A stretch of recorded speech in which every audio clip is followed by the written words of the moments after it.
Coming up on today's Locked On Diamondbacks podcast, two D-backs targets were taken off the market, but did the D-backs actually dodge a bullet by not going after them? And then part two with Sully Baseball, where he gives you a little history lesson on Jackie Robinson, all on today's Locked On Diamondbacks podcast. You are Locked On Diamondbacks, your daily Arizona Diamondbacks podcast. Part of the Locked On Podcast Network, your team every day.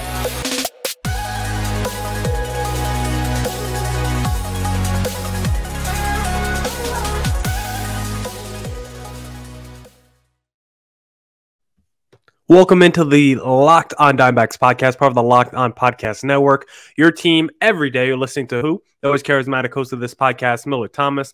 I'm a multimedia journalist and I'm a graphic designer. So please go check out my website, millerthomas24.myportfolio.com. On there you can see all my latest work, from my packages to my articles to my photos and my graphic design. If you want to see more content by me, just follow me on Twitter at CreatorThomas24 for my personal account, or just look up Locked On Diamondbacks, both Twitter, Instagram for the podcast handle. And of course, thank you for making Locked On Diamondbacks your first listen every day. I would not be able to do this podcast without you, my loyal listeners, sharing, subscribing, reviewing, doing all that so I could do this podcast for you. Thank you. It's free and available on all platforms, so please continue to tell your friends and tell your friends to go hit subscribe on the Locked On Diamondbacks YouTube channel. We're trying to hit 300 subscribers by Christmas, so please hit subscribe on the Locked On Diamondbacks YouTube.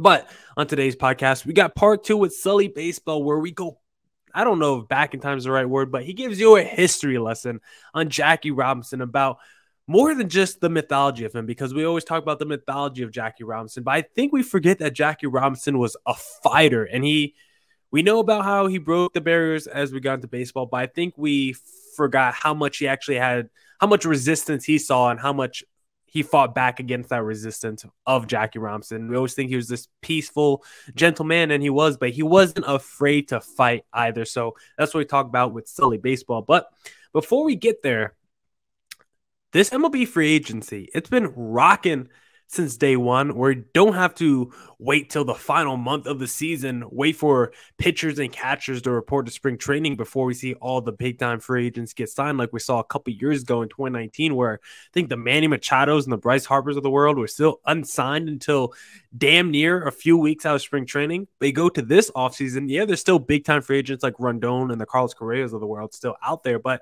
it's not because of lack of interest. Like, we see all these teams out there spending a lot of money this offseason, and maybe the contract just aren't right for those guys. Maybe teams just maybe there's something with those guys' personalities, an injury, something like that. I don't know what the reason is, but maybe they just weren't as highly favored as some of these other guys that got picked off already during this free agency period. And speaking of guys that got picked off, we saw a couple of D-backs targets get picked off this offseason market, because Christian Vazquez, one of the catchers on the free agent market that the D-backs were looking at, has signed a 3-year, $30 million deal with the Minnesota Twins, and really like that for the Twins. Big boy catcher. The Twins had Gary Sanchez there last year, and the Gary Sanchez experiment, I mean, I don't know what the future for Gary Sanchez holds. I believe he's a free agent right now. Still got some of the best pop you've seen from a catcher, but other consistent offensive production outside that, not very good. Still strikes out a ton. Not a great defensive catcher.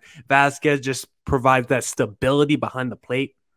Pure catcher, can throw out runners, good at framing, solid contact hitter as well. So he offers some offensive value. And for the D-backs, I think when you look at that Christian Vazquez contract, you're not afraid of a 3-year, $30 million deal. But I don't feel like you have to go out there and sign a Christian Vazquez when you have a Carson Kelly. I feel like Carson Kelly's just fine when you compare him to a Christian Vazquez. That doesn't feel like a super upgrade. I do think Vazquez is a more reliable catcher, but there's still more offensive potential, still more just untapped potential with the Carson Kelly. And he may never reach his ceiling, but he's still fine. He's still in the same ballpark of a Christian Vazquez. They're not like entirely different players. They're not playing on two different fields when you compare the two players. So a Carson Kelly is definitely just as good as a Christian Vazquez. So I'm not Surprised that the D-backs didn't go out there and sign a Christian Vasquez. I thought it would have been a good move, but I don't think a Vasquez is someone that you signed to back up a Carson Kelly. I think if you sign a Christian Vasquez, then you would have had to trade Carson Kelly and made Christian Vasquez your everyday starter because they're both also right-handed batters. So I don't think you were doubling down with two righty catchers behind the plate. And so for the D-backs, Vasquez was too good. I think they were looking for more of a backup catcher to platoon where Carson Kelly, probably a left-handed catcher to platoon where Carson Kelly. Maybe they just stay internal with the Dalton Varsho to back up Carson Kelly. But I wish we got Christian Vasquez. I like him a lot, but he's not worlds better than Carson Kelly. And you would have had to trade a Carson Kelly if you signed a Christian Vasquez. I don't think the D-backs would have just given up on Carson Kelly for nothing. So I think that's a big reason why we didn't see Christian Vasquez come to the D-backs. Good move for him to go to the Minnesota Twins. And then another target that we had among catchers for the D-backs was Sean Murphy, and he was part of a 3-team deal. We saw Sean Murphy get sent to the Atlanta Braves, and the Brewers were also in this deal with the Oakland A's. The Brewers got William Contreras, Joel Papas, and they gave up some players. Oakland A's got a whole bunch of random players back, and I'm not going to go through every player in this deal, but my overall takeaway was it didn't cost a lot to get Sean Murphy. It took a bunch of random just lottery tickets, but really, I think I would have wanted to be the Brewers in this deal. I think if I was the D-backs, I'm okay not getting Sean Murphy. I would have wanted to get William Contreras back in this deal if I'm the D-backs, because listen, Contreras might not be he might not even be a better pure catcher behind the plate than Carson Kelly. But offensively, William Contreras is like a dude that can hit 30-plus home runs. Like William Contreras has one of the sweetest swings in baseball. He's a pure offensive catcher. He can legit put up – he was an all-star last year with the Atlanta Braves with the numbers he put up. So I would have liked the D-backs to get in this deal and been the Milwaukee Brewers in this, and maybe give up like a Dominic Fletcher or Dominic Canzone, Buddy Kennedy, some random players or whatever from your system. But if you're getting back William Contreras back, I know he's a righty, and I know Carson Kelly's a righty, but I would have moved to Carson Kelly to William Contreras deal. I would have been the team sending Carson Kelly back to the Oakland A's so he could bring in William Contreras, because offensively, what he can do behind the dish, I think is really special and really important. So I'm mad the D-backs weren't the third team in that 3-team deal, because I would have loved for the D-backs to have been the Brewers in that situation, because I thought the Brewers absolutely won that deal. I like Contreras better than Sean Murphy. Look, no, Sean Murphy by the numbers is this great defensive catcher, but offensively, I think he's a little overrated, and I always would rather have a great offensive player that's a question mark as a defensive player than a great defensive player that's kind of a offensive liability. So I think it's a lot closer between William Contreras and a Sean Murphy in terms of how those two players should be evaluated. And then plus the Brewers got back a pretty solid reliever, and Joel Bayampas too. I don't even know how to pronounce the last name. Joel Bayamps. I don't know how to pronounce his last name, but it's a pretty solid reliever, and you get him and a Contreras back if you're Milwaukee. That's a win for them.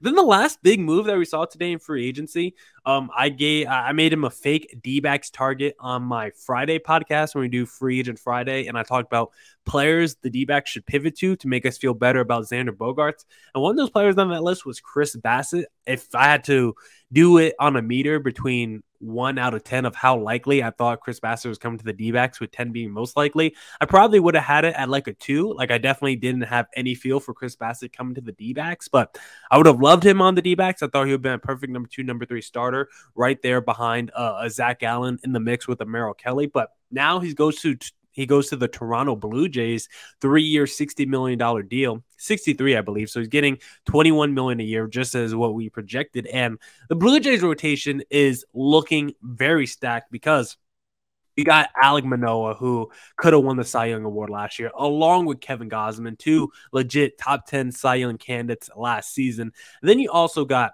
Jose Barrios, who, listen, was terrible last year, but they did give him a pretty fat contract where he's making around $20 million a year.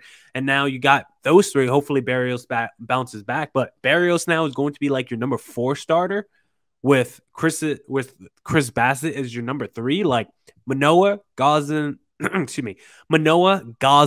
Bassett, and then whatever you get from Barrios, like that's going to be a pretty stacked 1-2-3 rotation if you're the Toronto Blue Jays. So big move for them. They really upgraded themselves. They really look like one of the strongest teams in the American League. I know I wasn't a big fan of them trading away Teoscar Hernandez this past season, but they just built up their rotation a little bit more. So I'm okay with the trade-off of looking at it basically like they traded Teoscar Hernandez for Chris Bassett. If you look at that deal through that prism, and then you feel a lot better about this Blue Jays offseason when you look at it through that kind of prism. So love that move for the Blue Jays, getting Chris Bassett. Never thought he was going to be a real D-backs target, but Bassett to the Blue Jays will make them that much stronger and that much more of a contender to hopefully take down the Houston Astros in the American League next season.